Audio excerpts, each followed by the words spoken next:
We're going to cover reading shop drawings, chapter 29 out of your textbook. This is for Weld 1840. We're on page 1069. Now this happens to be the last lecture that I'm recording, but you may, for this class, but it may not be the last one that you take, depending on the order that you eventually take them in. There should be a total of 4 lectures that you watch in this. Now at the end of this chapter, stay tuned because I've attached some training films by Hobart School of Welding, and they're going to go into drawings a little more in depth than what I'm going to do. We're just going to kind of touch the surface here, but in these films they're able to break it down element by element and really make it very clear to you how to read these things, and that it can only help you if you watch those films. So when I'm done speaking, you can go ahead and shut the tape off if you want and take a short break, but then come back and pick it up and watch the remainder of it so that you can get that information. It will help you pass your test. So I'm on page 1069 and reading from where it says the purpose of shop drawings. Now I spent 9 years in code fabrication shops, and I've worked with all kinds of drawings, schematics, drawings just where they write something out on a pad of paper. But also schematic drawings, detailed drawings, blueprints of all sizes. They're prevalent. If you're going to work in any kind of a code shop situation, you have to know how to read blueprints and shop drawings. And this is what this chapter is all about. So let's start reading here where it says the purpose of shop drawings. Pictures and notes on drawings are only a method of passing information from one person to another in a condensed form. It's kind of like your welding symbols. Information is passed from the engineer who designs the job to the worker who fabricates it. The engineer under whose direction the drawings are prepared must have a thorough knowledge of design, mathematics, mechanics, physics, chemistry, and drafting. Workers who interpret the finished drawings do not need such theoretical knowledge, but they must understand the drawing well enough to carry out all of the instructions shown. And some of them are a little ambivalent. They're a little hard to understand, and you can always go to the engineer or to your supervisor if there's a question there that you've suddenly been issued a new set of prints and there's some symbols on there or elements that are different from what you've been used to working with before. So you can always go and get that clarified. Always be sure before you make a cut or before you make a weld. Always be certain, double check that it's right. It will avoid an awful lot of rework. Before you don't want to cut something too small and then suddenly you've wasted a $1,000 piece of material. So always double check. It says skilled welders are not only competent in welding, but they are also able to read the drawings that describe the work that they must do. Welders are much more valuable to the employer if they can read drawings. With this knowledge, they can learn from a print just what is to be built, and they can picture the object in their minds as it will be after it is completed. If you look down at that picture on page 29.1, there's a welding shop instructor teaching one of his students, and on the black backboard behind him you can see where he's drawing a detailed schematic of the weldment that he's holding, and he's looking at it and talking to the welder about that. And you can see the kind of welds. You can see there's a single bevel weld there, and he's got a symbol for a 3/8 inch fillet weld and a weld all around symbol. So those are just some of the elements that you might see on a blueprint. Going to the next column, it says the ability to read prints is a common reason for promotion to a position of more responsibility. When welding supervisors are chosen, the one who can interpret prints has a better chance than other qualified welders. This person understands the design requirements because he or she understands the designer's language and can translate that language into welding that meets the requirements.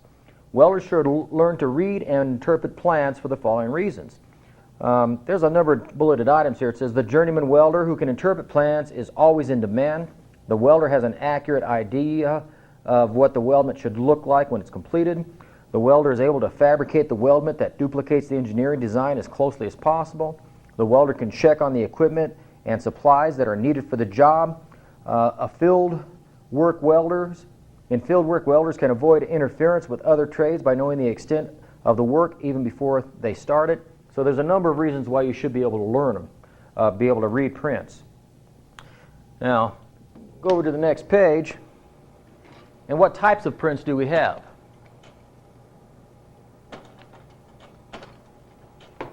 Well, there's all different kinds. I put on the board here a fabrication drawing. This is a typical blueprint. And this happens to be the front view of this item. And it's a piping print, is what it is. And it's got a whole lot of different information on it. First of all, it's telling you it's the front view. I'll mention this a couple of times as we go through this chapter. Most prints in the United States typically have three views. They'll have a front view, a top view, and a side view. And they only use as many views as is necessary to convey that information to you. In this instance, they can get all the information that you need to build this thing by simply giving you one view, the front view. But also, if you look down here, they have notes. And under these notes, they have a lot of different items.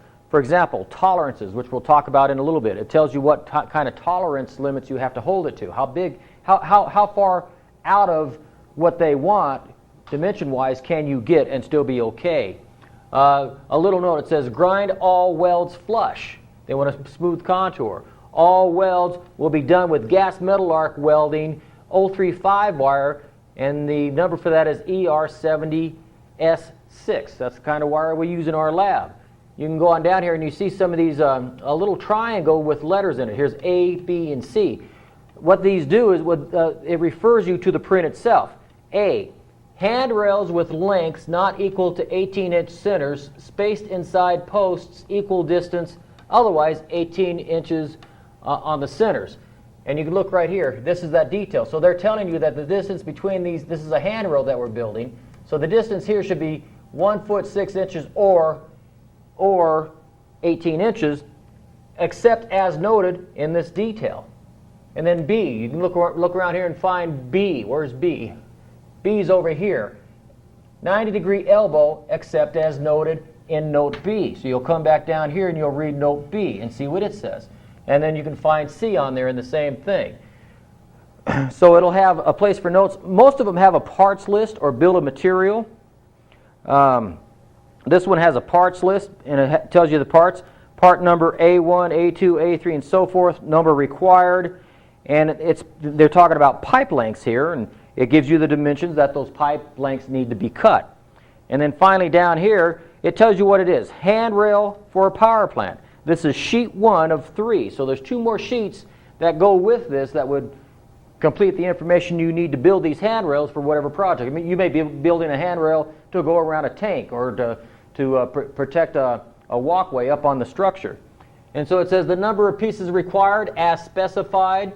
The material is 1 1/2 inch Schedule 40 pipe. This was drawn by Constantinople, and this is drawing number. They assign a drawing number and so forth.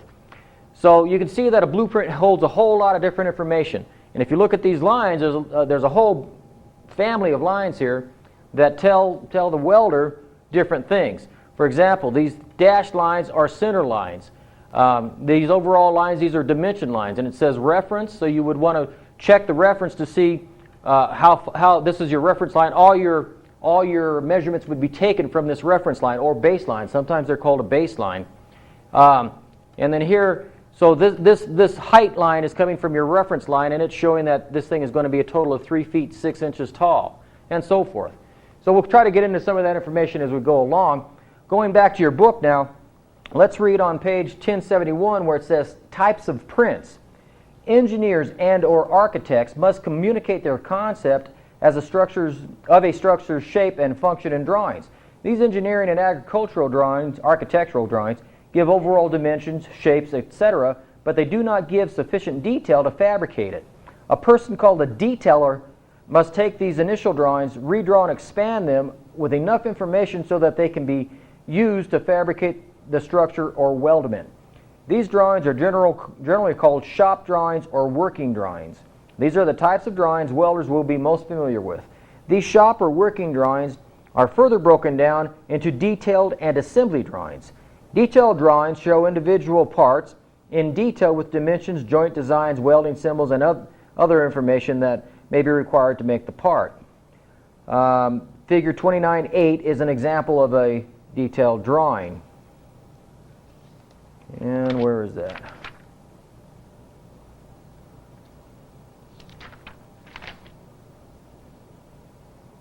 page 1076.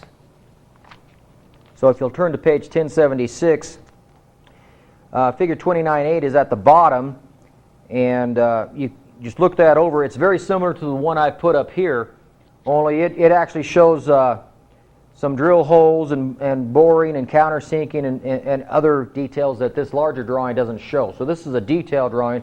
This would be a working drawing, something that you don't have to get so fine a detailed on. Assembly drawings represent how all of the parts come together to create a final assembly product. So if you look at the detailed drawing again on 1076, you're going to build that part. Then you may have another detailed drawing where you're going to build this other part, and then another detailed drawing, build a third part. And then finally, you're going to go to an assembly drawing to put all those parts together to create an entire product. It could be a pressure vessel, and you may have been, these detailed drawings may have covered some of the internal components that had to go inside that pressure vessel, and then the assembly drawing shows you how to put those and attach them inside the pressure vessel so that they go in the right place and they're oriented in the right direction. Erection drawings are a type of assembly drawing used by welders to do field erection of a structure. Such drawings would be used for transmission towers, buildings, bridges, and so on. So pay attention to the different types of drawings. You may get some questions about that on your test.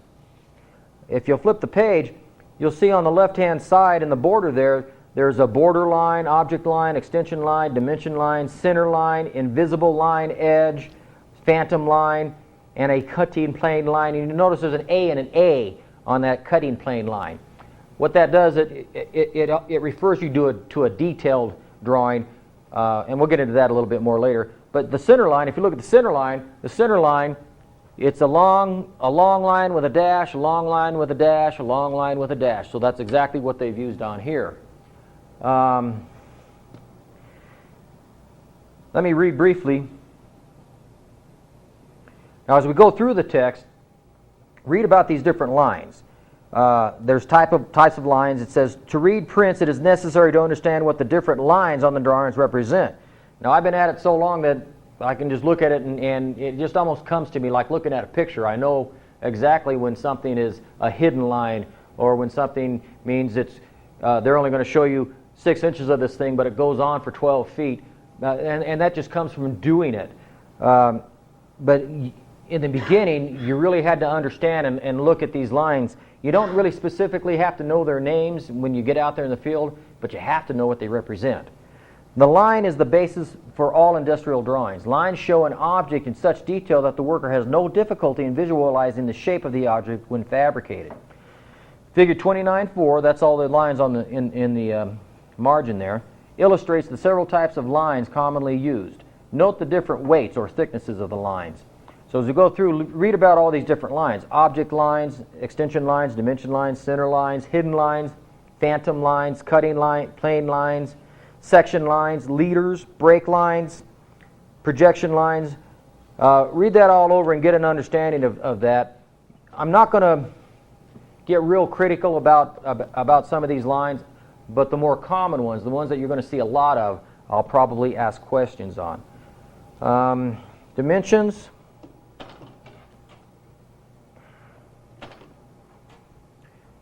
Dimensions. Dimensioning. I'm looking at page 1073. The English and SI metric systems, measuring systems. There's two types of systems in use in the United States. Dimensions are in U.S. customary or international standards.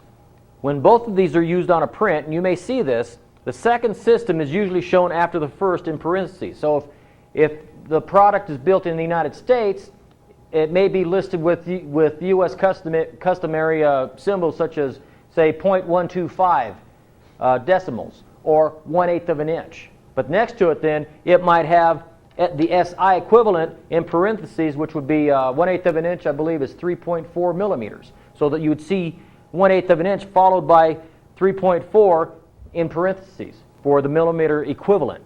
Tolerances must be stated as a plus sign or a minus sign, maximum, minimum, or a range. We'll get to tolerances more here in a little bit. All drawing notes must be reviewed. So you want to make sure you review all the notes before you ever start. Also review your bill of material. Gather up all the parts.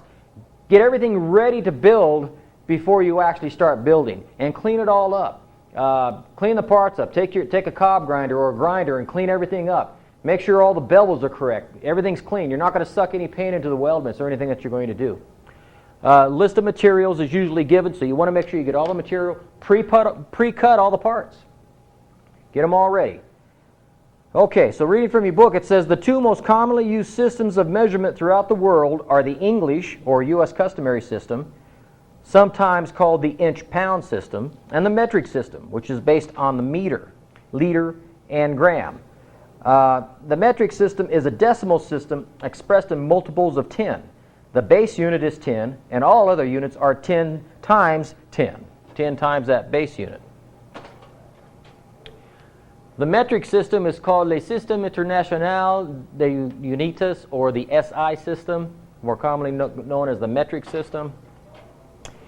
What are the advantages of it? Well, if an alien civilization contacted us, who do you think they would believe is smarter, the United States or France? Because they base their system on the metric system, which is 10 times 10 times 10 times 10, multiples of 10. It's easy to use, it's easy to figure out, whereas the United States has 12 inches in a foot, 3 foot in a yard, that's 36 inches. We have rods, we have fathoms, we have so many different measurements that have come up with us from the earliest stages of civilization that if you didn't grow up with the system and knew it so well, it'd be incomprehensible.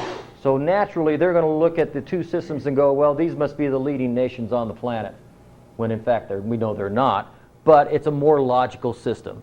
It's a simple base units. It has worldwide usage. The United States pretty much stands alone in the usage of the U.S. customary system. It's based on powers of 10. It is a simple decimal system. Exponents that are positive or negative, you can actually go positive or negative on here. By definition, any number raised to a 0 power equals 1.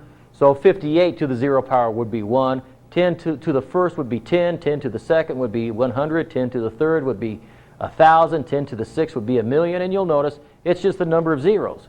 You have a 1 with a 0, a 10 with a 0, 10 with 3 zeros, 10 with 6 zeros, and those are just your different powers, your powers of 10. So it's a pretty simple system to use. Resistance to the SI system, the metric system. Well, there's a lot of reasons why. Mostly it's number 2, unfamiliarity. Most people aren't familiar with it, even though it's more logical than what we use. Since we didn't grow up with it, we don't know about it.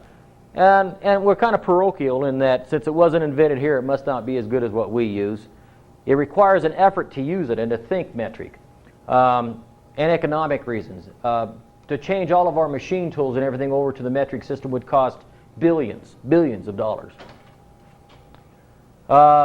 In comparison, the U.S. customary system is complicated, awkward, confusing, and it's only used by the United States. And because we're familiar with it, we love it.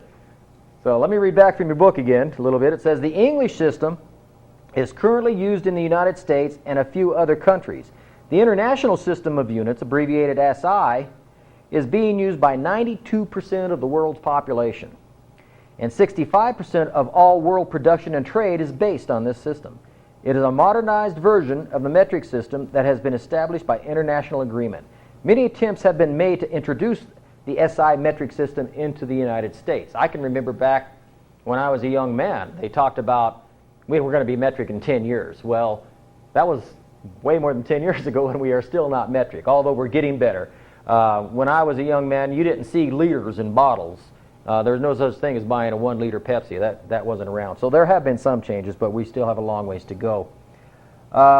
Reading from the top of the next column, the English system of measurement to the SI metric system of measurement, this will have special significance for welders since dimensions on prints, rod sizes, and metal sizes will all have to be identified by SI metric measurements. The teaching of this system will be required in our schools.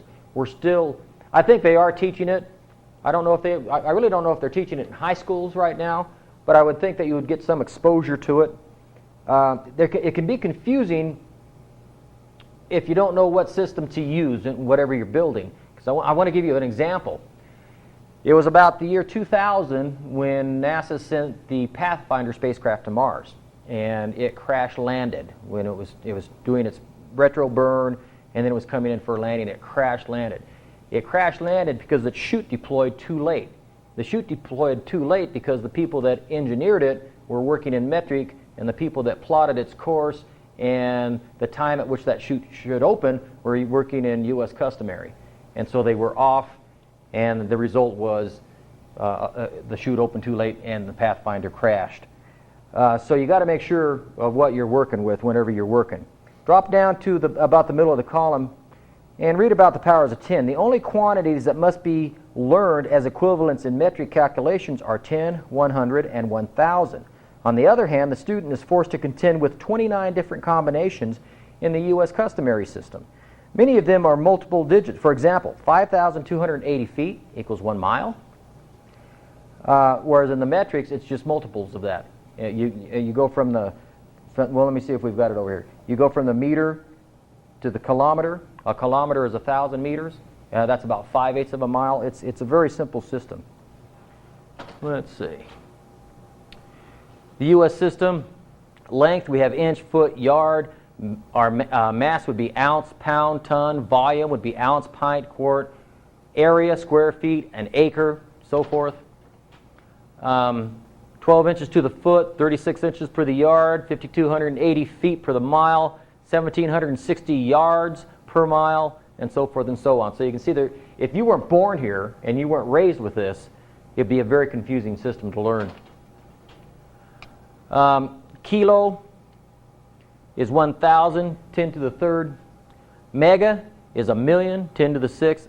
A milli is 1/1,000th, 10 to the minus. A micro is 1/1,000,000th, 10 to the minus 6. So these are examples of the powers of the system. Go to the next page and second paragraph from the bottom. It is anticipated that the system of showing all drawings in metric, that is with only SI metric measurements shown on the drawing itself, will become standard practice. We're still waiting for that to happen. Some companies also place a small chart in the lower left-hand corner of the drawing which shows their U.S. customary equivalents. This helps with the worker to begin to think metric. Think metric. At the present time, many companies that do business with foreign countries have a dual dimensioning system on their drawings. This permits the part to be manufactured with either the U.S. customary or SI measurements. Drawing practice is to put the English measurement first and the U.S. customary metric measurement in parentheses directly behind or slightly below it. The order may be reversed with the SI measurement first. Because of the extra cost involved and the complex nature of the drawing, it is not likely that this system will continue to be used once the changeover to the SI metric system begins in earnest. That's not going to happen in my working career, but it could become much more prevalent in yours. So you should become familiar with the metric system, and those of you that go on and take welding inspection technology will hit the metric system a lot more thoroughly when we get into that course. Okay. Again, the advantages of the SI system: simplifies very large numbers. This is scientific notation. Simplifies very small numbers. It's a decimal system based on powers of 10, and it helps to simplify your calculations. Dimensions. Go ahead and look on page 1076 now. Right above that detail drawing, we have methods of dimensioning. There are several ways in which dimensions are shown on drawings. The size and shape of the object being drawn determines which method is chosen for each dimension. The location of a dimension is indicated by an arrowhead.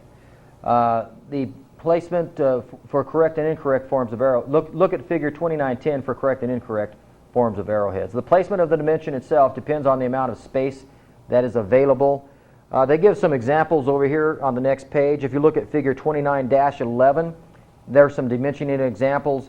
A shows a 1 inch, B is 2 5/8 of an inch, C is a 1/2 inch, D is a 1/4 inch, E is 1/8 of an inch. And you notice that D and E, they have the arrows outside coming in, whereas A, B, and C have the arrows on the inside dimension going out.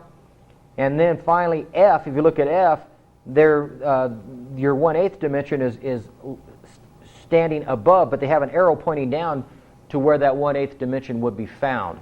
So your arrows are leading you to wherever these dimensions should be used. Go over to dimensioning circles. You can see if you look at A and B, we have a 1 inch, and they've actually put the number 1 inside there, inside the circle. B is more common in my experience. That's the one I've seen most often on prints. Example B. I've also seen example C quite often. D and E I haven't come across. D I haven't come across very often at all. 2913. A, B, C, and D, these are all radius markings. A lot of times you're going to build something and it's going to have a slight curvature to it. And sometimes it may be just a slight chamfer. For example, you could take C, and I've seen that very often with the letter R telling you it's a radius, and it comes from a central point. It says you're going to curve it this much, and you can see that on the print. So these are just some additional dimensioning things that you may come across. Let's see. Turn the page, 1078, angular dimensions. If you look at figure 2914, these are all different types of edge preparations. And since we're in Weld 1840, you're going to immediately recognize A and B as bevels. And A shows a 30-degree bevel. Now, B shows 1/2 inch by a 30-degree chamfer, or angle on there. C shows a 90-degree, and if you're taking two of them, two angles there, that would be they would call that an included angle. So each one of those bevels, you're going to divide by 2, so you'll know that bevel, if you only had to make one member, you would know that bevel is only 45 degrees. 45 and 45 then would create our included angle. D, if you look at D, we have a square edge and then an angle, and that is a 45-degree angle. And then E, it's the same kind of an angle, but it's based on a T-joint. It's just turned over on its side. So let's read from your book where it says angular dimensions. Angles are measured in degrees, not in feet. Each degree is 1/360th of a circle. Everyone should know that 360 degrees is a circle. We use it on the Earth to find our way around. North, south, east, and west are called cardinal points on a compass because they're all at 90 degrees. And then we have minutes and seconds, and you can just think of it as time. You can, for example, our location might be 48 degrees, 23 minutes, 17 seconds north of the equator. So you can get it right down that precise. So if you read from your book, it says the degree may be divided into smaller units called minutes, and there are 60 minutes in 1 degree. The minute may be divided into smaller units called seconds. There are 60 seconds in each minute. They say the Arctic Circle is 90 degrees north. No, the North Pole is 90 degrees north. Right, 90 degrees north is the North Pole. So that's coming north of the equator. So we're about here in Wyoming, we're about halfway to the North Pole here. The symbol for degrees is a small circle, and you can see that in parentheses. You'll see this quite often on a print. For minutes, a single apostrophe, 1 line, is the mark for that. For seconds, you use 2 lines. So you can write it out. They give you a really nice example there, 10 degrees, 15 minutes, 8 seconds. So reading maps, you can apply this to reading your topographical maps. 10 degrees, 15 minutes, 8 seconds. And that would give you one of your location dimensions. So at any rate, that's how they do it on prints too. Yeah, you don't ever get this critical, but you will see this. You will see the degrees. Dimensions of holes. There's all kinds of different holes that you may come into on a print. Drilled holes, counterbore holes, countersunk holes. We'll get into those more as we do welding inspection. But read about them, and learn to recognize their symbols. I want to read the part that says screw threads and threaded holes. I'd highlight this. The 2 main types of screw threads are called the National Coarse Thread Series and the National Fine Thread Series. Figure 2918 shows 2 ways to represent screw threads on a bolt. The note under part A, 1 1/2 inch -6 in C, means that the diameter is 1 1/2 inch. There are 6 threads for each inch of the threaded rod, and the thread is in the National Coarse Thread series. So it's a coarse thread. You're going to find a matching bolt to meet that. And if they're 1 1/2 inches, well, you know, that's going to be a pretty big bolt. That's a bolt that's going to be that big in diameter. So that's a pretty huge bolt. You're going to be using that to clamp down something very heavy. The note under part B, 5/8 of an inch dash 18 NF, means that the diameter is 5/8 of an inch. There are 18 threads per inch of threaded length of rod, and the thread is the National Fine Thread series. So now we're down to 5/8 diameter rod, and 18. If it's got 18 threads per inch, then that's a fine thread. This might be something that you might use to hold a header down to an engine block, something like that, because it's a finer thread. So there's coarse and there's fine, and you have to use the correct one. I'm sure that more than once, some of you have grabbed up a bolt and tried to put it on a nut, and it doesn't fit. The threads don't match up. It could be the wrong number of threads per inch, or it could be that you're trying to put a fine on a coarse or a coarse on a fine. Okay. Finally, coordinate dimensions. The system of coordinate dimensions uses a baseline or datum surface off of which all the dimensions are based. Let me go back. Well, wait, I don't have to go back. It's right here. This is our reference line. This is what they're talking about, because these dimensions are all taken off of this one, the overall length. And you could have, instead of having this dimension here, where they come off the center line, they could just as easily have brought it off of this reference line down here. And that's what they're talking about. So it's a baseline. This baseline or datum surface acts as the starting point for all measurements.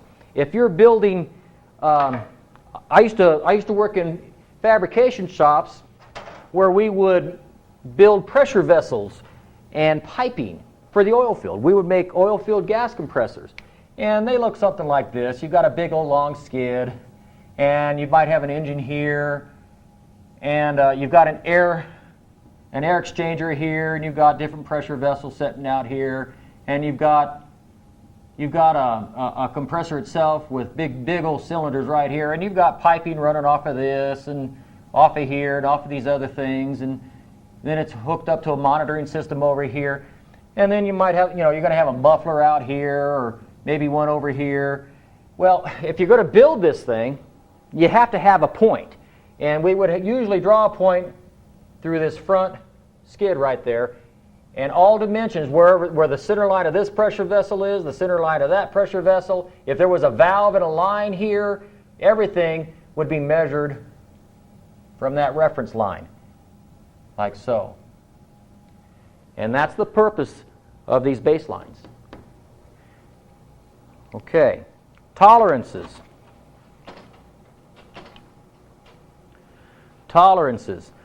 Well, this is still that same print we looked at earlier, but let's go back to where it says tolerances. It says plus 0.125 unless otherwise specified.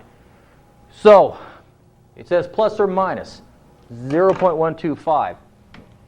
So in this particular print, and that's standard for the type of work I've been describing, if you're building something, you can go say they want it to be 12 inches long. Well, you could make it 12 1/8 of an inch and still be within tolerance. Or minus, you could go 11 7/8 of an inch and still be within tolerance. But if you went 12 3/8, now you're out of it. It's got to be done over. It's got to be corrected. So always know your tolerances. And sometimes it might say, instead of saying plus or minus 1/8 of an inch, it might say plus 1/8 minus 0. So you could be a little bit longer, but you can't be any shorter. So watch for those, because it's not all the same. You're going to see different things. So reading from your book, it says most drawings indicate the limits of tolerance, which is the permissible range of variation in the dimensions of the completed job. Figure 2924 shows some of that. A drawing may specify limits of tolerance with a plus or minus 1/32 inch. That's pretty tight. Very, very rarely will you come across anything in our line of work that's going to hold you to that kind of a tolerance. I mean, it would be critical stuff if they held you down to 1/32 of an inch. This indicates that the dimensions of the object must be held to any size between 1/32 of an inch larger and 1/32 of an inch smaller than the size specified. Tolerances may be expressed in fractions, decimals, or SI. So you can see it in 3 different ways. And if you're unfamiliar with any of those systems, you should get familiar with it. If you haven't taken Paul Johnson's Tech 1000 class, I'd recommend that because he'll cover these kinds of things. Scale. Flip over to the next column. It says, when practical, drawings are made full size. That is, the drawing is made the same size as the object. The scale of a drawing is the ratio between the actual size of the drawing and the actual size of the object that the drawing represents. Well, we can't make a drawing as big as a car. That's just impractical. So they're going to shrink that down, and so they would make it to scale so that you should all be familiar with this. 1 inch might equal 1 foot. 1 inch on the drawing might equal 1 foot in real life. And finally, notes. Turn to page 1080, symbols and abbreviations. I don't have anything that really deals with symbols and abbreviations. Our notes are right here. They've highlighted it for us, but this is similar. This could fall under that category. I'm reading from your text. It says, plans are specifically designed for the purpose of passing on information in the clearest and briefest manner possible. Sometimes the drawing must be supplemented with additional information. To avoid lengthy notes, symbols and abbreviations have been devised. So what's a symbol? Well, the plus sign I drew on the board could be a symbol. If you flip the page and look at table 29.5, they have got all kinds of symbols and abbreviations here. And I don't know if you can see this or not, but I've highlighted some of them that I recognized readily, that I have used often in reading blueprints. And you might want to look through there and see how many of these you recognize and highlight some of them, because that's exactly what they're talking about. You're going to see these on blueprints, and you need to be familiar with them. Some of them I'm not familiar with, but if you don't understand it, then like I said earlier in this lecture, find out. Don't make a mistake. Okay, geometric shapes. Reading about circle. Parts of a circle are shown in figure 29-25. The lines B running through the center of the circle are center lines. And if you looked at that little chart I just showed you, a center line, an abbreviation for center line, is like this. Center line, CL. That's what we use. The line C is the circumference of the circle, which is the distance around the circle. The line D is the diameter of the circle.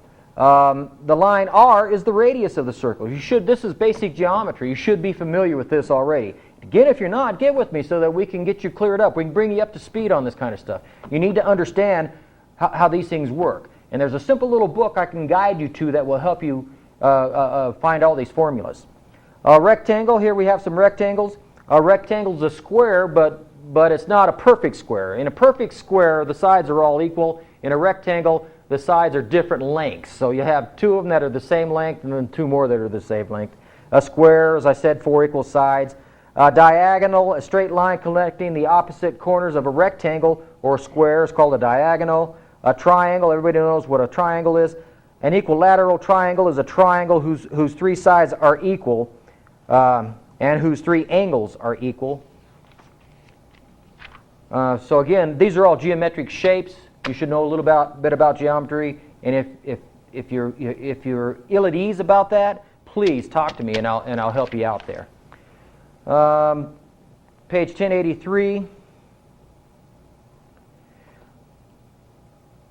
3-view drawing. Okay. In the United States, the general practice has been to use 3 angle projections to show the front view, top view, and the side view. Most prints are going to have that. Again, this one that I put up on the board only shows the front view because that's all we need. But let's say I wanted to build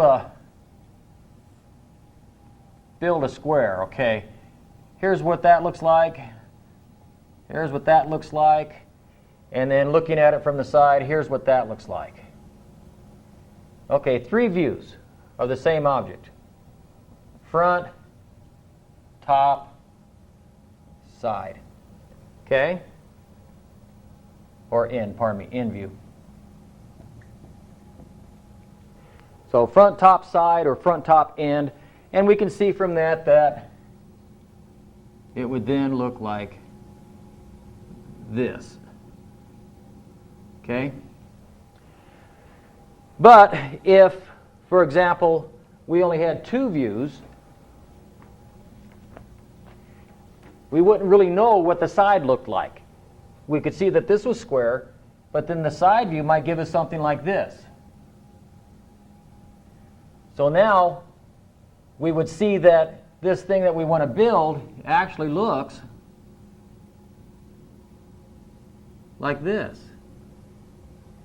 So you have to have that end view or side view to get a full idea of what all three dimensions look like. And then that may not be enough. You may need more. The United States, I believe we use up to 6 different types of views. Plus we use detail drawings. Take a look at figure 2928. They're showing us a box very similar to what I've done. Front, top, and side, but view MM. Notice that it says MM, and it's got an arrow like this. When you see something like that, that means, hey, pay attention here. This is a detail. You need to see what this looks like. And then they go ahead and they give us this dimension here. And they have this cross-hatching. The cross-hatching here lets you know that this is a cutaway of a detail. So read about those things. Pictorial drawings. Pictorial drawings, look at 2930. A pictorial drawing might be, if you look at this camera up in the upper right-hand view. Okay, that's really easy to visualize. But then you look at the front, top, and right side views to see how it would look on a print. Okay? And it's just a way of trying to get you to think three-dimensionally from two-dimensional objects. Reading from the bottom of the column, it says, if the object is very complicated, it may be necessary to use more than 3 views. Sometimes the top, front, right, and left side views, as well as the back and bottom views and special detail views are needed to present the shape, dimensions, and shop operations involved in making the object. So you're going to use as many views as you need. When you watch these training films that follow this lecture, they're going to get into some more of these views so that you'll get a really thorough understanding of how these things work. Sectional and detail views. Again, this is where I drew those 2 lines where I showed you this cutaway. I put my M's in the wrong place. My apologies. The M's are on the end here. Let me read from that. From the second paragraph, it says, it is possible to show the inside construction of an object with sectional views. If we assume an imaginary cut on sectional line M, we would have sectional view MM instead of the usual side view. Line M with arrows at its end show not only the location of the imaginary cut in the top view, but also the direction in which the observer would look in order to see the sectional view MM. Line M is called a section line. So read on about the hatchings there, and then it says detail views must be used when the scale of a drawing is so small as to make it impossible to show a clear picture on an object. When this happens, the object is drawn in a simplified form on the main drawing, and then the reader is referred to a drawing of the object in detail by a notation, such as C detail. And that's what we have right here. These little A, B, and C in the triangles, these are details. Detail A, detail B, detail C. And so you see it on the print, and then it goes down here and gives you additional information. Well, you may come down here and it may refer you to another drawing where you might get a blow-up of a particular part. Something that would lead you. They're not going to leave you blind. You may have to follow a trail to find out your information, but they're never going to leave you blind. They're going to do their very best to make it clear in your mind what it is they want. Flip the page. This is our last topic, piping drawings. Piping drawings can be very specialized drawings, and they require the use of various symbols to aid in the drawing and interpretation. Table 29.6 shows the American National Standards Institute symbols for pipe fittings. Some of you may have gotten some of this information from Glenn. He uses an awful lot of this. Pipe drawings are used to show how the assembly of a pipe system goes together. Pipe spools are segments of piping systems that can be fabricated in a shop and then sent to the field for final installation. Pipe spools allow for faster, higher quality welding and more accurate assembly in a more controlled environment. A lot of times you hook them up to what's called a, boy, my mind's gone blank. You can hook them up to a pinwheel. And this pinwheel is, you clamp it to a piece of pipe and you can roll your pipe.